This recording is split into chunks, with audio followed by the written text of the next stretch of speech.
मूल शहरातील विस्कळीत पाणीपुरवठ्याच्या गंभीर समस्येविरोधात भारतीय जनता पक्षाच्या वतीने बुधवारी नगर परिषद कार्यालयावर घागर मोर्चा काढण्यात आला। शहरात नियमित आणि पुरेसा पाणीपुरवठा होत नसल्यामुळे नागरिकांमध्ये तीव्र नाराजीचे वातावरण निर्माण झाले आहे। याच पार्श्वभूमीवर हा आंदोलनात्मक मोर्चा आयोजित करण्यात आला होता। मोर्चा दरम्यान भाजपाचे पदाधिकारी आणि कार्यकर्त्यांनी नगर परिषद प्रशासनाचे लक्ष वेधत मुख्याधिकाऱ्यांना निवेदन सादर केले।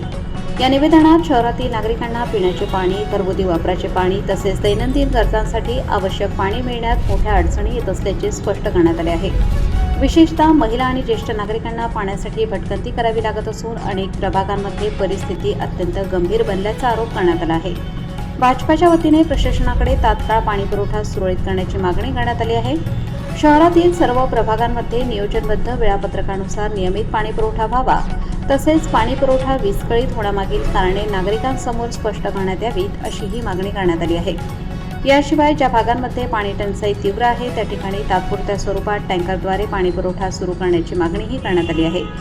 दरम्यान नागरिकांच्या पिण्याच्या पाण्याचा प्रश्न तातडीने मार्गी लावण्यात आला नाही तर अधिक तीव्र स्वरूपाचे लोकशाही मार्गाने आंदोलन छेडण्यात येईल असा इशाराही आंदोलनकर्त्यांकडून देण्यात आला।